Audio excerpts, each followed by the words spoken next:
الحمد لله نحمده ونستعينه ونستغفره ونعوذ بالله السميع العليم من الشيطان الرجيم من همزه ونفخه ونفثه اما بعد آج کا ہمارا موضوع جس پہ ہم بات کریں گے وہ ہے انبیاء کی پکار۔ انبیاء کی پکار کیا تھی؟ ایسی کیا بات تھی جو انبیاء کے درمیان کامن تھی، ایک تھی؟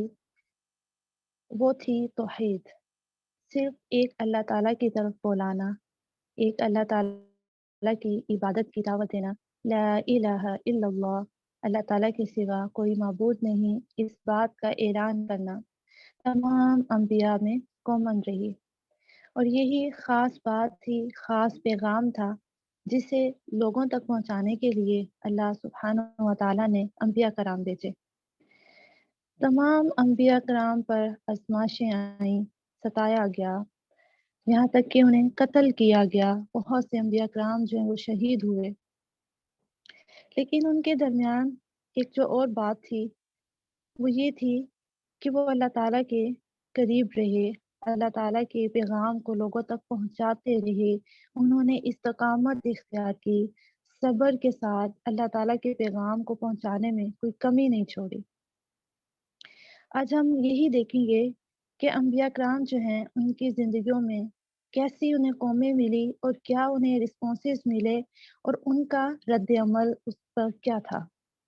نوح علیہ السلام کی بات کریں تو استقامت کا روشن مینار تھے، 950 سال تک اسلام کی دعوت دی، کوئی کم عرصہ نہیں ہے، 9 سال نہیں، 10 سال نہیں، بلکہ 950 سال تک وہ لوگوں کو اللہ تعالیٰ کی طرف بلاتے رہے۔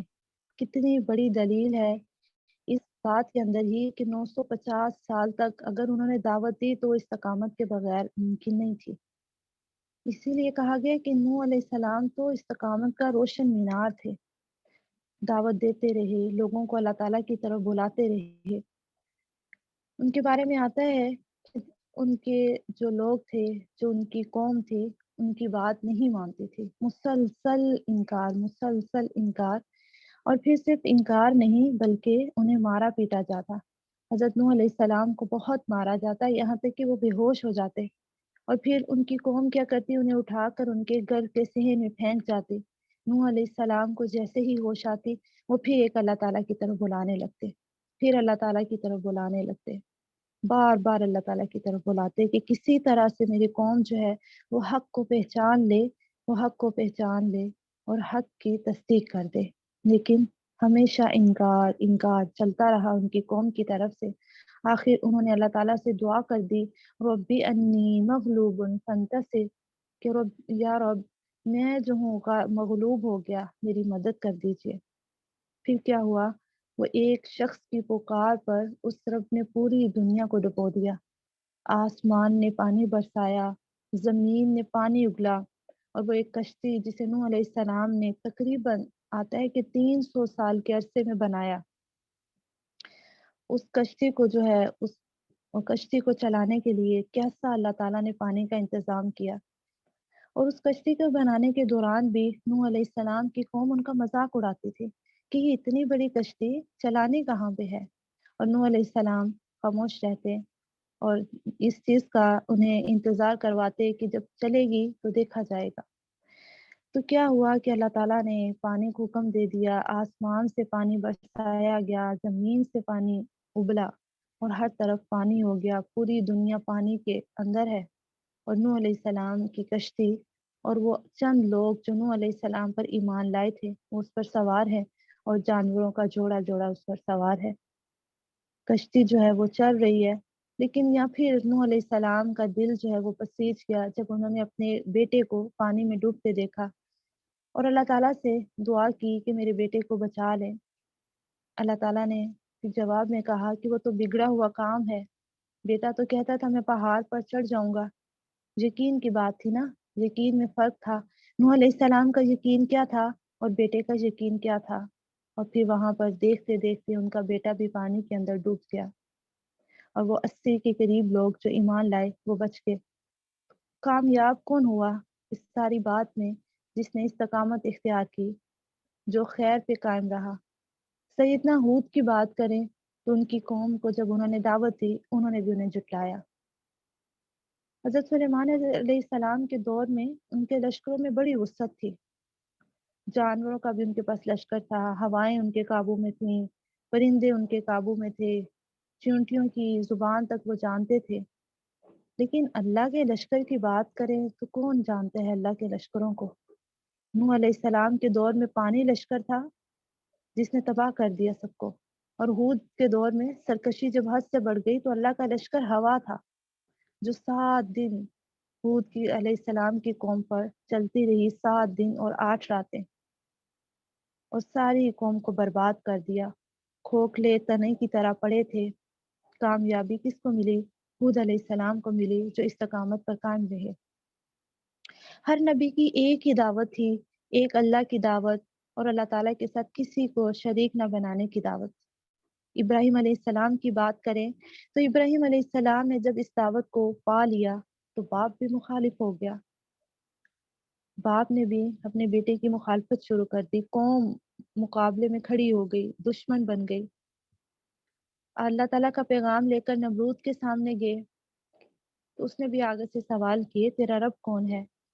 ابراہیم علیہ السلام نے رب کا تعارف کروایا، میرا رب وہ ہے جو مارتا بھی ہے، زندہ بھی کرتا ہے۔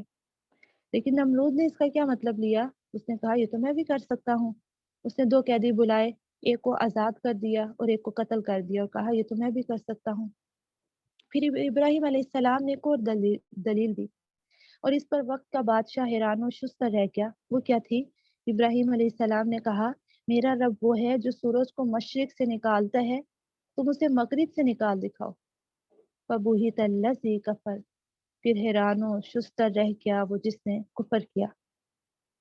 ایک روشنی تو ملی تھی اسے بھی، لیکن اس نے کہا میں اس کو سزا دوں گا، اور لکڑیاں جمع کرنے کا حکم ہو گیا۔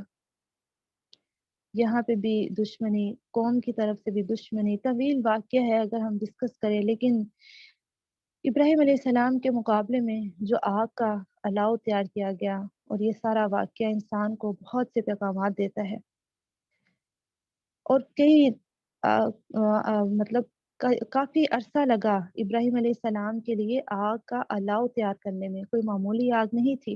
عورتیں منتیں مانتی تھیں کہ ہمارا یہ کام ہو جائے تو ابراہیم کو جلانے کے لیے لکڑیاں اٹھا کر لاؤں گی۔ وہ اتنا بڑا آگ کا الاؤ تھا، لیکن ابراہیم علیہ السلام کو وہ نقصان نہیں پہنچا سکا، اور اللہ تعالیٰ نے آگ کو حکم دے دیا کہ ابراہیم علیہ السلام کے لیے ٹھنڈک والی بن جا، سلامتی والی بن جا۔ ابراہیم علیہ السلام کہتے ہیں وہ 40 دن جو میں نے آگ کے اندر گزارے میری زندگی کے سب سے بہترین دن تھے۔ اور اب قدردان ہے نا، شکور ہے ابراہیم علیہ السلام کی حفاظت کی۔ اور یہ کب ہوا؟ ابراہیم علیہ السلام کی استقامت تھی، رب پر توکل تھا، اور ابراہیم علیہ السلام کے کلمات حسبنا اللہ و نعم الوکیل، کہ میرے لیے اللہ کافی ہے، وہ بہترین کارساز ہے۔ ان کا، ابراہیم علیہ السلام کا اللہ تعالیٰ پر کیا کامل یقین تھا اور کیا بھروسہ تھا، کہ جب فرشتے نے بھی آ کر کہا کہ ہم مدد کریں تو انہوں نے اس کا بھی انکار کیا۔ انہوں نے کہا میرے لیے اللہ کافی ہے، حسبنا اللہ و نعم الوکیل۔ تو یہی کلمات، ان کے جو الفاظ کے جو معنی ہے وہ ہمیں بھی دل میں اتارنے کی ضرورت ہے۔ ہم بھی ہر معاملے میں اللہ تعالیٰ کو اپنے لیے کافی سمجھیں۔ استقامت کے لیے نبی صلی اللہ علیہ وسلم بھی دعا کیا کرتے تھے، اللہم رحمتک ارجو فلا تکلنی الی نفسی طرفۃ عین واصلح لی شأنی کلہ لا الہ الا انت۔ کیا دعا تھی؟ یا اللہ تعالیٰ میں تیری رحمت کی امید رکھتا ہوں، مجھے میرے نفس کے حوالے پلک چپکنے تک کے لیے بھی نہ کرنا، اور میرے تمام معاملات درست فرما دے، سیدھے کر دے، تیرے سوا کوئی سچا معبود نہیں۔ یہ دعا ہمیں بھی اپنی زندگی میں لانے کی ضرورت ہے۔ ایک اللہ تعالیٰ کو اپنا وکیل بنانا، اس کے لیے استقامت کی ضرورت ہے۔ جس سے میں استقامت ہوگی وہی رب کو اپنا وکیل بنا سکتا ہے، کارساز بنا سکتا ہے۔ جسے قرآن پاک میں بھی آتا ہے کہ آپ نے ایسی شخص کو دیکھا جس نے اپنے نفس کو اپنا معبود بنا رکھا ہے؟ تو سوالیہ انداز میں پوچھا گیا کہ کچھ لوگ ایسے بھی ہیں جس نے اللہ تعالیٰ کو چھوڑ کر اپنے نفس کو اپنا معبود بنا رکھا ہے، جو اس کا نفس چاہتا ہے، جو اس کا دل چاہتا ہے وہ وہی کرتا ہے۔ اپنے آپ کو خود سے بچانے کے لیے رب کی پناہ لیے بغیر نہیں بچا جا سکتا۔ یہ بہت خاص بات ہے کہ اگر آپ اپنے آپ کو کنٹرول میں رکھنا چاہتے ہیں، اپنے نفس کو اپنے کنٹرول میں لانا چاہتے ہیں، بچانا چاہتے ہیں اپنے آپ کو، تو اپنے آپ کو رب کی پناہ میں دیے بغیر ممکن نہیں۔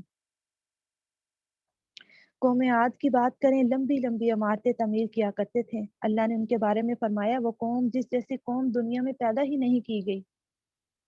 ان کی ٹیکنالوجی ایسی تھی، کام ایسے تھے جو دنیا میں نہیں کیے گئے تھے، لیکن اللہ کے عذاب کے پیچھے ان کا کچھ نہ بچا۔ نصیحت بن گئے بعد والوں کے لیے۔ اپنی طرف دیکھنا، اپنی خواہشات کے لیے جینا انسان کے لیے بہت نقصان دہ ہوتا ہے۔ قوم عاد کو بھی لگتا تھا کہ ہم بہت مضبوط قوم ہے، قد میں بھی، طاقت میں بھی، اور کس طرح سے وہ عمارتیں بنایا کرتے، ان کو لگتا تھا ہمارے پاس بہت نالج ہے۔ لیکن سب ختم ہو گیا جب اللہ تعالیٰ کا عذاب آیا۔ اللہ تعالیٰ نے پچھلی قوموں کا تذکرہ اسی لیے کیا تاکہ ہم ان میں سے سبق لے سکیں۔ ہم کیا سمجھتے ہیں اپنے آپ کو؟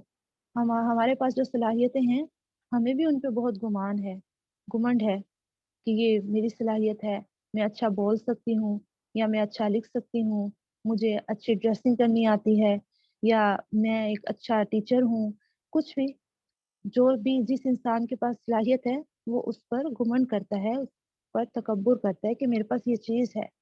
جبکہ انسان کے پاس جتنی بھی چیزیں ہیں، جتنی بھی نعمتیں ہیں، جتنی بھی صلاحیتیں ہیں، وہ سب اللہ کی طرف سے ہیں اور اللہ کی امانت ہے۔ اللہ جب چاہے ہم سے واپس لے سکتا ہے۔ اللہ تعالیٰ ہمیں ایسی آزمائش سے بچائے۔ آپ دیکھیے ہمارے پاس قوت گویائی ہے، اللہ جب چاہے ہم سے لے سکتا ہے، پھر ہم نہیں بول سکیں گے۔ اور اگر ہمارے پاس بینائی ہے، ہم نے اپنے ارد گرد ایسے لوگوں کو دیکھا جنہوں نے ایسے زندگی کے سال بھی گزارے جس میں وہ دیکھتے تھے، وہ بینا تھے، لیکن زندگی کے کچھ سال انہوں نے ایسے گزارے جس میں وہ نابینا ہو گئے، لیکن ان کا کوئی اختیار ہی نہیں بچا۔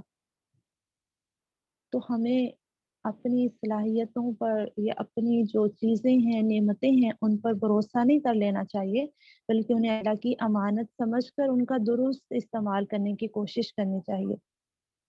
حضرت صالح علیہ السلام نے اپنی قوم کو ایمان کی دعوت دی، اور قوم نے صالح علیہ السلام کو زج کیا، معجزہ طلب کیا، معجزہ بھی دے دیا گیا، لیکن جنہوں نے انکار کرنا تھا وہ پھر بھی انکار کرتے رہے۔ حضرت صالح علیہ السلام نے اپنی قوم کے لیے جو معجزہ دکھایا وہ اونٹنی اور اس کا بچہ تھا، جو ان کے سامنے پہاڑ سے نکال دی گئی تھی اللہ کے حکم سے۔ اور پھر کیا تھا کہ ایک دن جو ہے وہ پانی پینے کا اونٹنی کے لیے مقرر کر دیا گیا، اور ایک دن قوم کا تھا، لیکن قوم کو یہ بات بھی ناپسند تھی، وہ اس باری پر بھی الجھتے تھے، اور ایک دن تو انہوں نے کیا کیا کہ اس اونٹنے کے پاؤں ہی کاٹ ڈالے، اور پھر اللہ کا عذاب آ گیا۔ ایک چنگاڑ تھی، جبرائیل علیہ السلام کی چیخ تھی، جس سے ان کے دل سینوں میں پھٹ گئے۔ یہاں پر بھی کامیابی کس کی ہوئی؟ جنہوں نے اللہ تعالیٰ پر یقین رکھا، استقامت کو اختیار کیا، وہ کامیاب ہو گئے۔ نبی صلی اللہ علیہ وسلم کی بات کریں، نبی صلی اللہ علیہ وسلم نے زندگی میں کیا کیا نہیں آزمائشیں دیکھی۔ مکہ والوں کو دعوت دی، اللہ نے حکم دیا صبر و استقامت کی راہ اختیار کرو۔ پھر نبی صلی اللہ علیہ وسلم بھی جمے رہے، ہٹے نہیں۔ ابتدائے نبوت میں بھی نبی صلی اللہ علیہ وسلم نے اپنے چچا سے کہہ دیا تھا کہ باز نہیں آؤں گا یہاں تک کہ دین غالب ہو جائے، میرے ایک ہاتھ پر سورج رکھ دیا جائے، ایک ہاتھ پر چاند رکھ دیا جائے، پھر بھی باز نہیں آؤں گا، لیکن اللہ کا پیغام پہنچا کر رہوں گا۔ نبی صلی اللہ علیہ وسلم نے پہاڑی پر چڑھ کر جب دعوت دی، جبکہ اس سے پہلے نبی صلی اللہ علیہ وسلم کو ان کی قوم صادق کہتی تھی، امین سمجھتی تھی، لیکن جب توحید کی دعوت آئی تو چچا نے بھی کہہ دیا کہ اس لیے بلایا تھا ٹوٹ جائے ہاتھ تمہارے، استغفر اللہ۔ تو اللہ تعالیٰ نے بھی پھر لہب نازل کی، جس میں آتا ہے بسم اللہ الرحمن الرحیم، تبت یدا ابی لہب وتب، ابو لہب کے دونوں ہاتھ ہلاک ہو جائیں، اور وہ ہلاک ہو گیا۔ ما اغنا عنہ مالہ وما کسب، اس کا مال اور جو کچھ اس نے کمایا اس کے کسی کام نہ آیا۔ سیصلی نارا ذات لہب، وہ جلد ہی شعلے والی آگ میں داخل ہوگا۔